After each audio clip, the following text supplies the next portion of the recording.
Tuhan yang senantiasa menjagai kami. Amin. Engkau membuat kami luar biasa dalam Amin. hidup ini. Sungguh Tuhan, aku percaya Amin. bahwa juga mujizat-Mu sampai hari ini terus terjadi atas kami semua. Amin. Terpujilah Engkau, Haleluya. terpujilah Engkau. Dan hari ini juga kami mau dengarkan firman-Mu yang ajaib. Dan biarkan kami sungguh dipuaskan, kami sungguh dikenyangkan dengan Amin. firman Tuhan.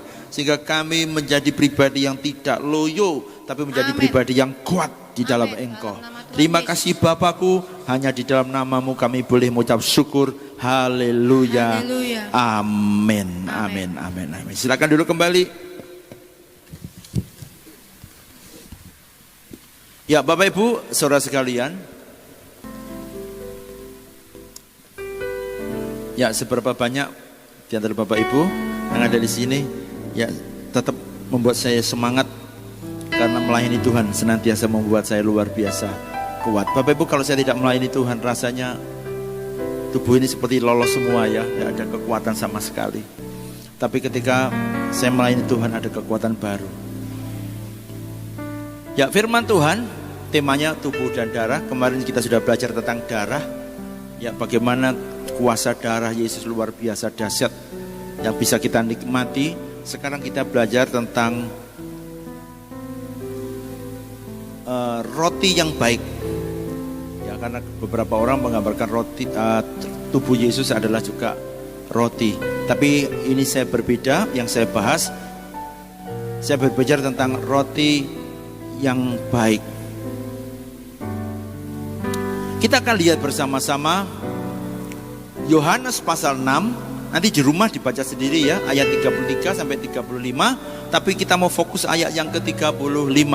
Demikian, kata Yesus kepada mereka, "Akulah roti hidup. Barang siapa datang kepadaku, ia tidak akan lapar lagi. Dan barang siapa percaya kepadaku, ia tidak akan haus lagi." Dikatakan, akulah roti hidup. Kalau boleh saya perumpamakan, bukan saja Yesus, tapi kita pun bisa diumpamakan seperti roti. Ya, kita pun adalah roti. Saya lebih suka mengatakan roti yang baik. Kalau Kristus adalah roti hidup, anak-anaknya tentu juga adalah roti-roti yang berguna dan yang memberkati, roti yang baik. Karena apa yang ada pada Kristus, kita pun juga demikian. Amin. Kalau Tuhan Yesus roti hidup, kita pun juga adalah roti. Tentu roti yang baik, roti yang berguna. Perhatikan khotbah saya saat ini berbicara tentang hal-hal yang bersifat rohani. Jadi Bapak Ibu, simak baik-baik, tangkap firman Tuhan ini, cerna. Ya, mungkin memang sedikit berpikir karena bersifat rohani. Ada 3 hal Bapak Ibu tentang perumpamaan kita ini sebagai roti. Kalau saya berbicara kita ini sebagai roti, ada 3 hal penting yang akan saya sampaikan. Yang pertama adalah sebenarnya ada 2 jenis roti ya. Ada 2 jenis roti. Yang pertama adalah roti biasa. Seperti yang dalam 1 Samuel pasal 21 ayat 4 demikian. Lalu jawab imam itu kepada Daud, "Tidak ada roti biasa padaku, hanya roti kudus yang ada. Asal saja orang-orangmu itu menjaga diri terhadap perempuan." Artinya apa? Artinya dikatakan tidak ada roti biasa, berarti ada roti biasa sebenarnya. Dan yang kedua adalah roti kudus. Kita lanjutkan ayat yang kelima sampai 6. Daud menjawab imam itu, katanya kepadanya, "Memang kami tidak diperbolehkan bergaul dengan perempuan, seperti sedia kala apabila aku maju berperang. Tubuh orang-orangku itu tahir, sekalipun pada perjalanan biasa. Apalagi pada hari ini, masing-masing mereka tahir tubuhnya." Lalu imam itu memberikan kepadanya roti kudus itu, karena tidak ada roti di sana kecuali roti sajian. Roti itu biasa diangkat orang dari hadapan Tuhan, supaya pada hari roti itu diambil, ditaruh lagi roti baru. Bapak Ibu saudara sekalian, Daud kelaparan ketika dikejar-kejar oleh Saul. Kemudian Daud minta roti, tetapi imam mengatakan, oh tidak ada roti biasa, yang ada adalah roti kudus. Ya wis, tidak apa-apa roti kudus. Ya, wong ini orang-orang yang ikut aku, mereka semua tahir. Artinya apa? Tidak menyentuh perempuan. Ada suatu pertanyaan kemudian, kalau ada roti biasa, ada roti kudus, kemudian di posisi manakah saya dan saudara? Ya, kita ini ada di posisi yang mana? Roti biasa atau roti yang dihadapkan kepada Tuhan sebagai roti sajian, roti yang baik, roti yang tidak tercemar? Di mana posisi kita?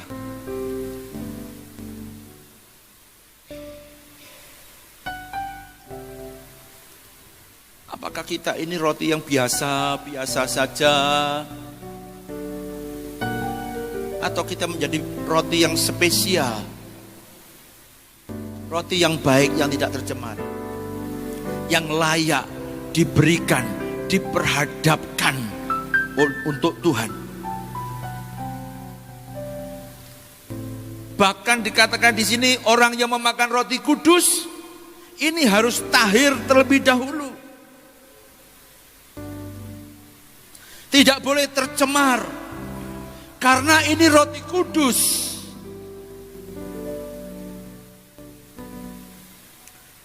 Saya dan saudara tidak akan menjadi persembahan yang hidup dan yang berkenan di hadapan Tuhan apabila tidak berusaha untuk hidup benar dan menjaga kemurnian di hadapan Tuhan. Tidak bisa menjaga kekudusan di hadapan Tuhan. Kita menjadi roti yang jamuran, roti yang beracun, atau menjadi roti yang tidak enak sama sekali kalau sungguh-sungguh hidup kita tidak kita atur sedemikian rupa sehingga kita menjadi roti yang pantas untuk disajikan di hadapan Allah. Bapak Ibu saudara sekalian, mari kita introspeksi diri kita, mau melihat diri kita masing-masing. Tidak usah tengok kiri kanan, lihatlah seperti apa diri kita ini. Apakah kita ini berkenan untuk dipersembahkan kepada Tuhan? Saya membayangkan Tuhan ada di sini. Kemudian ada meja roti sajian. Kemudian saya seolah-olah sebagai roti kemudian diletakkan oleh seseorang, atau kita meletakkan diri di sana. Pantaskah kita?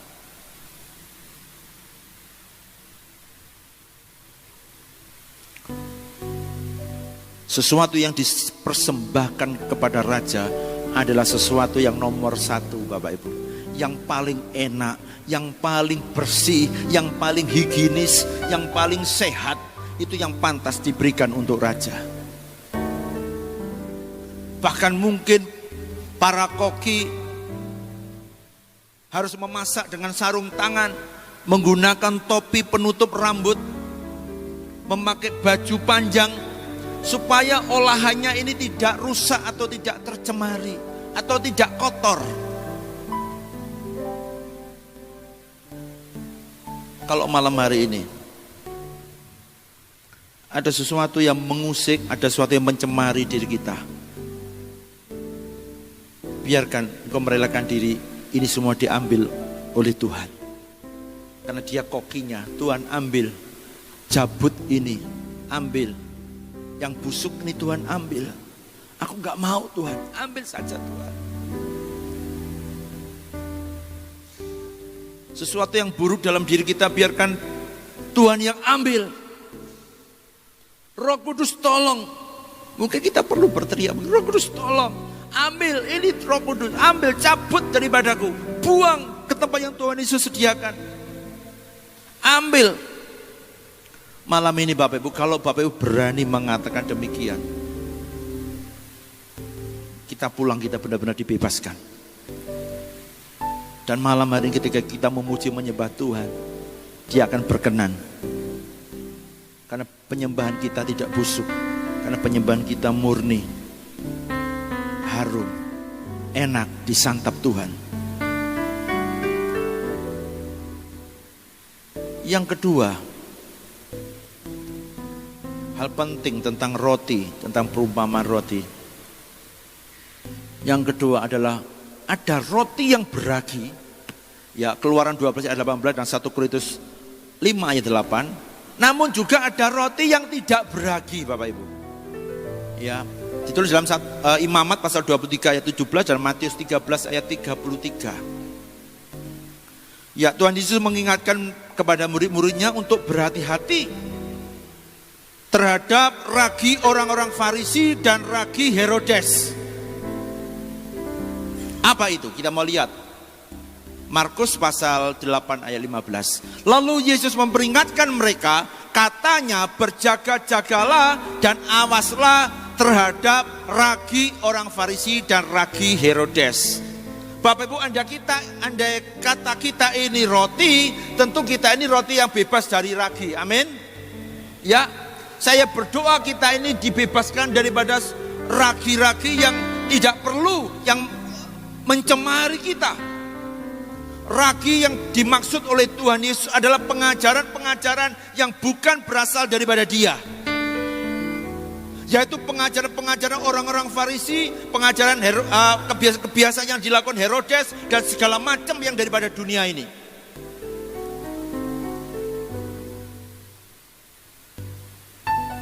Ragi dunia, yaitu pengajaran-pengajaran atau pemahaman dunia, filsafat-filsafat yang kosong oleh karena akal budi manusia.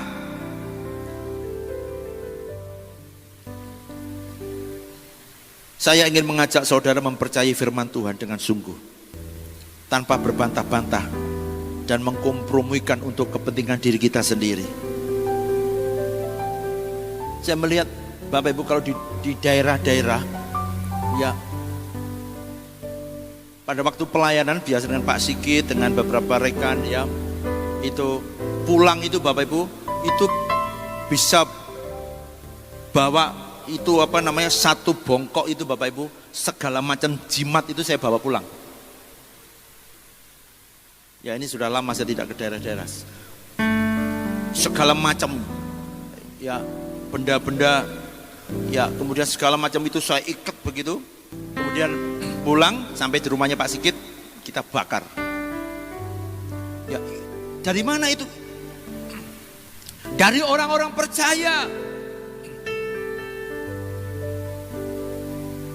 Justru dari orang-orang yang mengakui Tuhan Yesus sebagai juru selamatnya.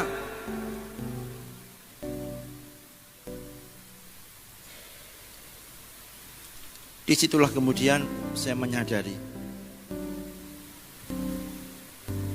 banyak di luar sana roti-roti yang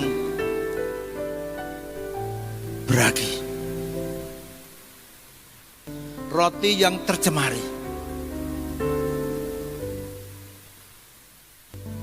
pemahaman-pemahaman dunia dikompromikan dengan Injil, dengan firman Tuhan.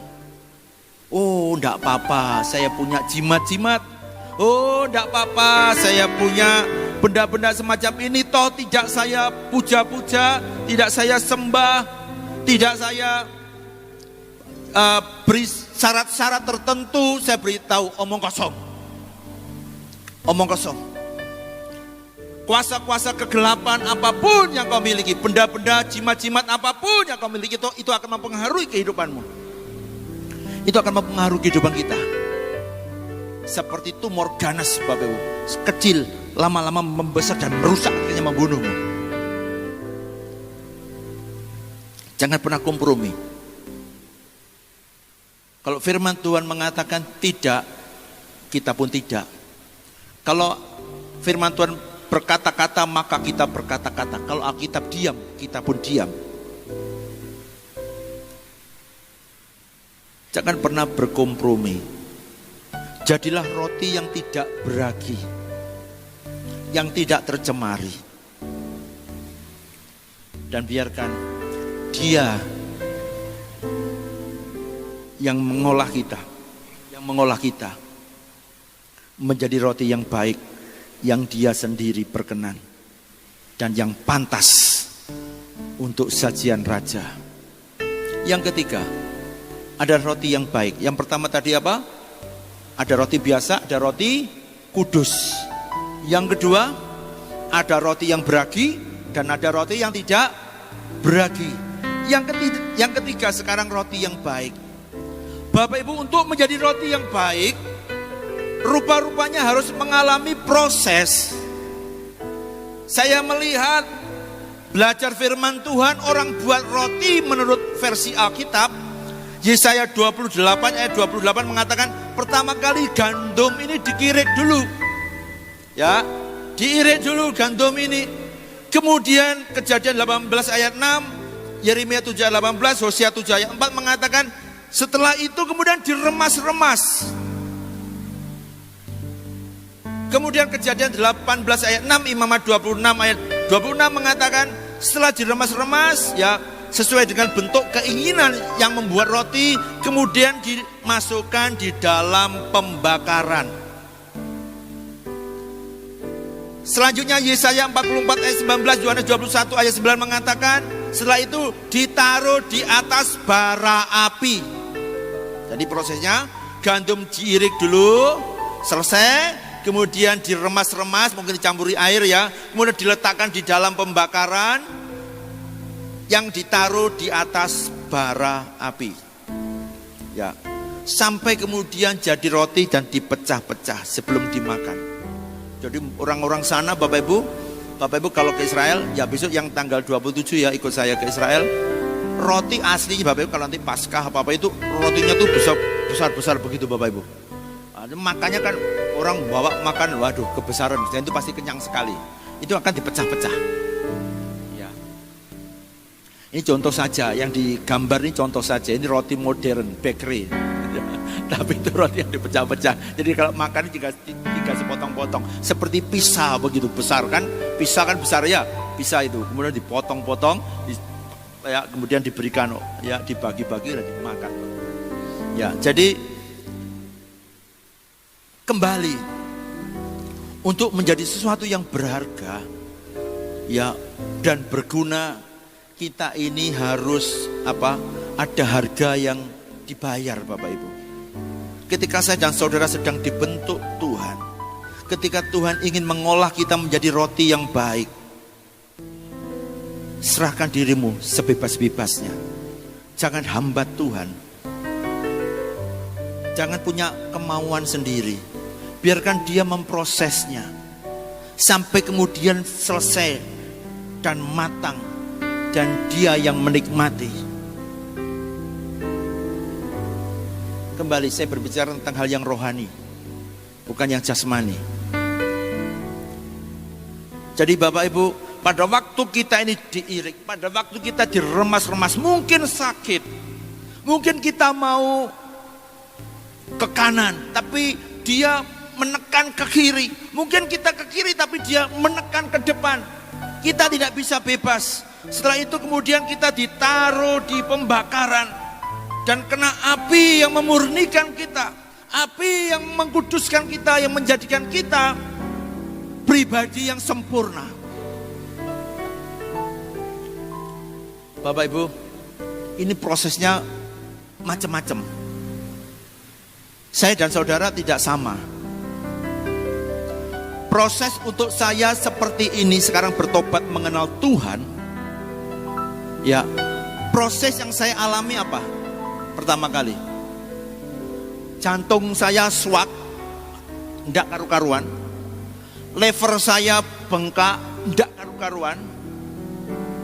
Kemudian tubuh saya lemas, nggak berdaya. Kemudian saya dibawa ke Semarang, ya oleh sopir saya, karena saya sudah nggak bisa apa-apa.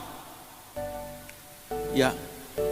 Kemudian saya menjumpai di sana ibu saya, mami saya itu juga sakit lever. dan sudah stadium 4. Ini cara-cara Tuhan. Mungkin saya diremet-remet dulu, diremas kesehatan saya dulu. Kemudian Tuhan mulai memproses saya, saya diletakkan di tungku pembakaran. Mami saya sakit juga, sakit liver stadium 4. Kemudian saya mengerahkan seluruh jin-jin saya, setan-setan saya kerahkan supaya mami saya sembuh dan saya sehat. Jin-jin saya, setan-setan yang ikut saya, yang dicincin saya sebelah kanan, sebelah kiri, yang bisa saya panggil lagi, yang setiap saben hari bisa omong-omong dengan saya, nggak bisa menyembuhkan. Kemudian saya minta bantuan jin padang gurun, jin Baghdad yang punya orang sana. Saya panggil, jalan ke kamar, itu jubahnya mengenai saya, jubahnya mengenai mami saya. Kemudian dia pegang mami saya. Saya tanya, "Mi, terasa?" Terasa. Nggak bisa menyembuhkan. Dia sedang memproses saya. Bapak Ibu, kemudian dia harus menjumpai saya, karena kalau saya cuman seperti itu saya nggak bisa bertobat. Karena dunia roh sama dengan dunia nyata. Saya bisa omong-omongan dengan kuasa-kuasa kegelapan, dengan jin setan-setan. Saya juga bisa ngomong-omongan dengan Bapak Ibu Saudara sekalian. Sama, saya punya 2 kehidupan. Dan harus ada yang dari dunia lain yang menyadarkan saya. Kalau Bu Ari saja ngomong, "Ayo bertobat ke gereja," saya nggak mau. Anak ada saksi hidup ya, ada Bu Ari istri saya. Ya coba tanya, dulu saya nggak mau dia ngomong saya bertobat, saya nggak mau bertobat. Ya karena dunia roh adalah nyata. Dia proses saya Bapak Ibu. Diproses lagi, dikasih api karena saya sudah tidak tahan, sudah keras hati. Hampir matang, dikasih api. Apinya apa? Anak saya meninggal dunia. Saya tidak mau jadi pendeta, disuruh jadi pendeta, nggak mau. Ayo bertobat jadi pendeta, ogah. Kalau tidak mau jadi pendeta, anakmu aku bawa pulang. Suara itu masih saya ingat dan sering saya katakan berkali-kali. Saya sering saksikan ini berkali-kali, mungkin sudah ribuan kali saya ngomong tentang ini. Jam 8 pagi anak saya demam. Saya bawa ruang ICU, saya bawa rumah sakit. Jam 10 pagi masuk ruang ICU, jam 8 malam meninggal, 12 jam. Dokter gak ngerti sakitnya apa Bapak Ibu. Saya sedang dibakar dengan api Tuhan. Sedang dikuduskan, sedang dimurnikan. Pada waktu itu saya memberontak, gak paham. Mungkin saking panas, saya gak paham. Pada waktu anak saya mati, saya ngomong dengan Tuhan, gak pendeta-pendetaan, gak Tuhan-Tuhanan. Tuhan itu kejam, Tuhan itu terlalu jahat, arogan. Tapi ini sudah dibakar Bapak Ibu. Dan kemudian saya matang. Matang bagi Dia. Matang bagi Yesus. Kemudian pada waktu seorang hamba Tuhan mengatakan, "Pak, KKR ya Pak." Saya datang ke KKR-nya Pak. Itu saya sudah marah sekali dengan Tuhan sebetulnya. Tapi justru saya datang di KKR itu. Dan saya khotbah. Bapak Ibu, saya cepet-cepetan khotbah, saya mau pulang. Tapi disitulah Tuhan banyak berbicara. Karena saya melihat orang-orang pada berjatuhan. Di sini ada suara, "Kalau engkau mengasihi aku, engkau akan melihat kemuliaanku." Dan saya benar-benar melihat kemuliaan Tuhan. Seperti ada sesuatu yang disobek di sini, ada suatu pemahaman. Saya dulu pernah mati, pernah berjumpa dengan Tuhan. Lah anak-anakku sekarang mati, kenapa kok saya protes-protes? Seperti ada pemahaman seperti itu. Saya pikir, oh iya ya, saya kan pernah mati di sana, enak mau balik. Lagi anakku pulang ke sana, ya biarkan, seneng di sana. Oh aku aja mau pulang. Sekarang aku akan selesaikan hidup ini bersama dengan Tuhan. Ada suatu pemahaman semacam itu. Akhirnya saya sungguh-sungguh menjadi matang. Saya katakan, saya siap Tuhan untuk menjadi hamba-Mu. Bapak Ibu, mungkin juga kita bisa berontak karena ketidaknyamanan. Tapi apa yang saya alami Saya beritahukan kepada Bapak Ibu, ikhlaskan dirimu, berikan dirimu untuk Tuhan. Jangan pernah memberontak. Sakit Bapak Ibu. Kalau mungkin saya tidak memberontak, kalau mungkin saya pada waktu Tuhan ngomong ayo bertobat, saya ya Tuhan aku mau bertobat. Mungkin Bapak Ibu saya nggak mengalami penderitaan semacam ini karena saya bodoh. Saya mengalami penderitaan ini. Jadi jangan keras hati, saya beritahu, seperti bangsa Israel.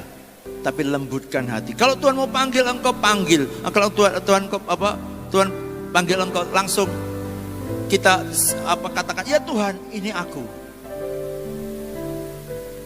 Ya. Biarkan kita semua menjadi roti yang matang, roti yang enak. Kita adalah sesuatu yang berharga, yang diletakkan di atas meja roti sajian. Tidak diletakkan di luar pelataran bait Allah, tetapi di tempat yang kudus. Perhatikan, saya dan saudara adalah sesuatu yang berharga. Amin. Kita ini biji mata Tuhan yang berharga. Kita ini roti yang baik, yang diletakkan di meja roti sajian. Tidak diletakkan di pelataran. Kita di dalam ruang kudus Tuhan. Sebagai sajian bagi raja di atas segala raja. Ini roti yang baik, roti yang dipilih. Kehidupan lama kita mungkin buruk, mungkin brengsek. Lupakan. Sadarilah kita ini sekarang ada di meja roti sajian Tuhan.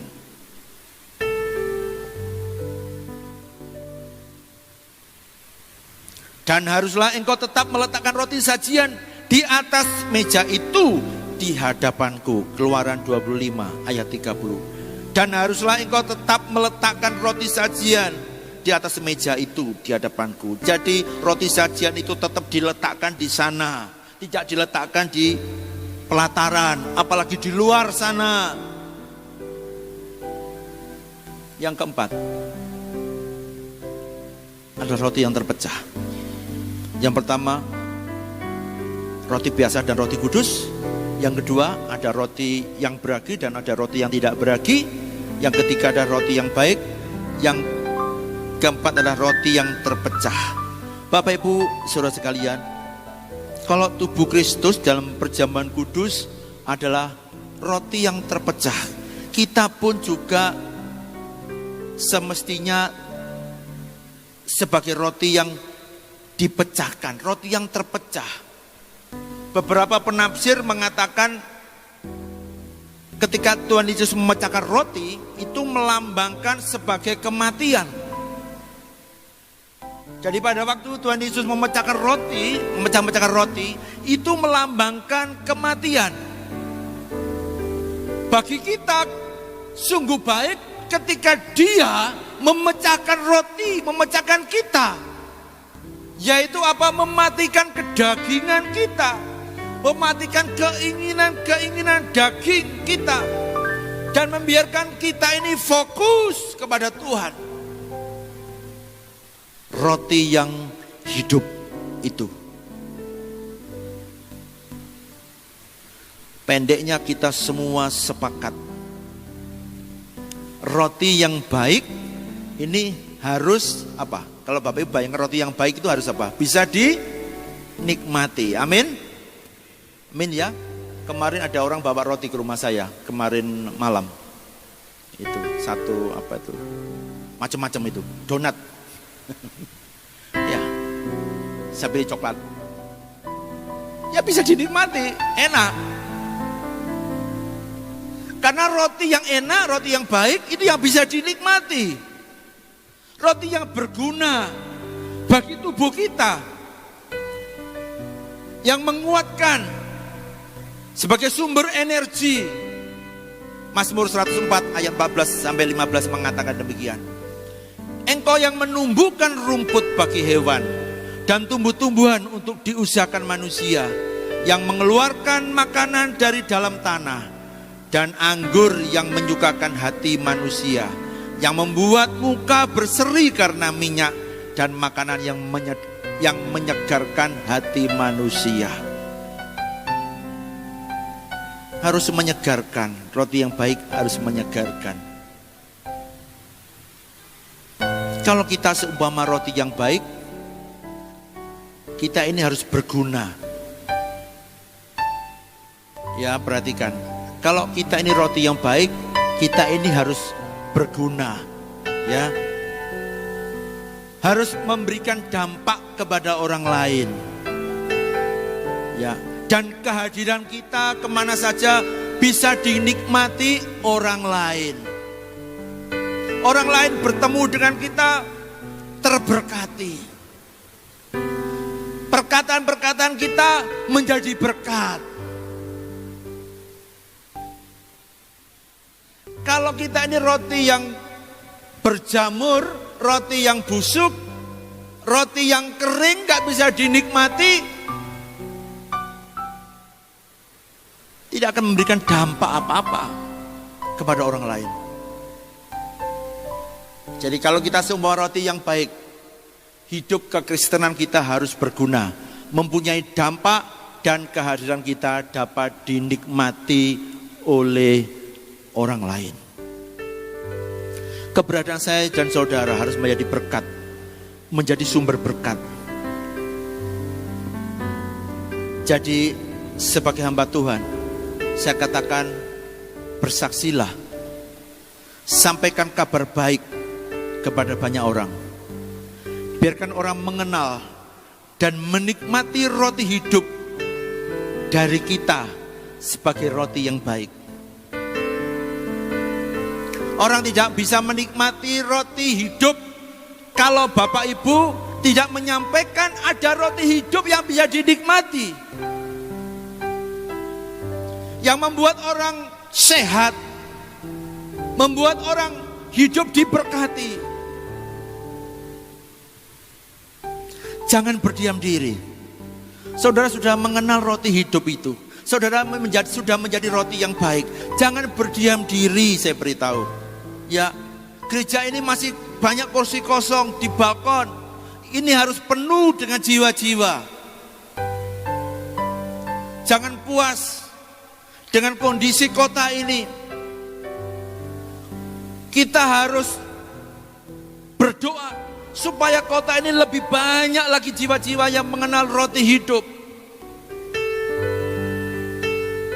Kalau kita diam saja, kalau saya dan Bapak Ibu diam saja, seperti tadi yang saya katakan, kita ini akan menjadi roti yang kering dan akhirnya berjamur sampai menjadi remah-remah, dan itu tidak berguna sama sekali. Yosua pasal 9 ayat 5 mengatakan demikian. Dan kasut yang buruk-buruk dan ditambal untuk dikenakan pada kaki mereka, dan pakaian yang buruk-buruk untuk dikenakan oleh mereka, sedang segala roti bekal mereka telah kering, tinggal remah-remah belaka. Ayat 12, inilah roti kami masih panas ketika kami bawa sebagai bekal dari rumah pada hari kami berangkat berjalan mendapatkan kamu. Tetapi sekarang lihatlah, telah kering dan tinggal remah-remah belaka. Bapak Ibu, roti yang hangat ini masih bisa dinikmati, tetapi roti yang kering dan tinggal remah-remah belaka tidak ada gunanya sama sekali, kecuali dibuang karena tidak berguna. Bapak Ibu mengerti firman Tuhan malam ini? Tuhan Yesus memberkati. Roh Kudus menolong menjadikanmu roti yang baik. Amin.